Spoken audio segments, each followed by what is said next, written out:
Bonjour à tous et bienvenue sur Daily Curiosity. Aujourd'hui, nous allons répondre à une question qui paraît logique, mais qui cache une explication scientifique passionnante. Si la Terre tourne en permanence, pourquoi un avion ne décolle-t-il pas simplement pour rester immobile dans le ciel et attendre que sa destination arrive en dessous? À première vue, l'idée semble simple. Après tout, la Terre tourne vite, très vite. À l'équateur, elle fait environ 1600 km par heure. Alors, on pourrait croire qu'en décollant et en attendant un peu, on pourrait se retrouver directement au-dessus de New York, Paris ou Tokyo sans avoir besoin de parcourir des milliers de kilomètres. Mais, en réalité, ça ne fonctionne pas du tout comme ça. Voyons pourquoi. D'abord, il faut comprendre que l'avion et tout ce qui est à la surface de la Terre se déplacent déjà avec elle. Quand vous êtes assis dans un avion sur la piste, vous tournez avec la Terre à la même vitesse qu'elle. Et quand l'avion décolle, il garde cette vitesse. Autrement dit, il emporte avec lui la rotation de la Terre. Un exemple simple, si vous sautez en l'air, vous ne retombez pas quelques mètres plus loin parce que la Terre aurait tourné sous vos pieds. Vous retombez exactement à l'endroit où vous avez sauté. Pourquoi?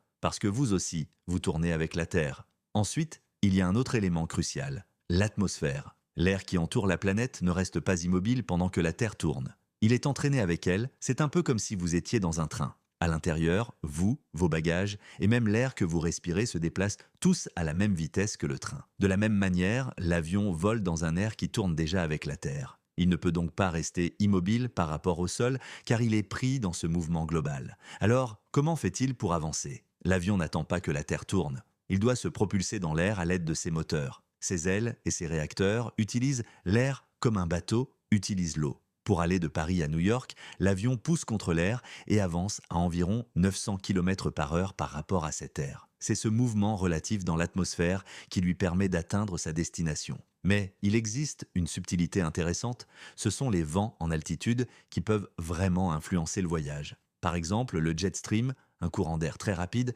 peut atteindre plus de 300 km par heure. Un avion qui vole dans ce courant en profite et avance plus vite. En revanche, s'il vole face au courant, il est ralenti. C'est pour cela qu'un vol Paris-New York est plus court qu'un vol New York-Paris. La Terre n'y est pour rien directement, mais bien les mouvements de l'air. Alors, pourquoi ne sent-on pas cette vitesse énorme de rotation terrestre dans notre vie de tous les jours? Parce que tout, absolument tout, tourne en même temps. Le sol, les océans, l'air et nous-mêmes. C'est un mouvement uniforme. Et comme en physique, ce qui est en mouvement uniforme ne se distingue pas d'un état de repos, nous n'avons pas la sensation que la Terre file à 1600 km par heure sous nos pieds. En résumé, un avion ne peut pas se contenter de décoller et d'attendre que la Terre tourne en dessous, car lui aussi, comme l'air et comme nous, fait partie du mouvement de rotation. Il doit avancer dans l'air pour changer de position par rapport au sol. Et ce sont les moteurs et les vents qui déterminent sa trajectoire, pas la rotation terrestre. Voilà, maintenant, vous savez pourquoi un avion ne peut pas simplement flotter dans le ciel et attendre que sa destination passe en dessous. Tout tourne ensemble et c'est grâce à ça que nous vivons sur une planète stable et habitable.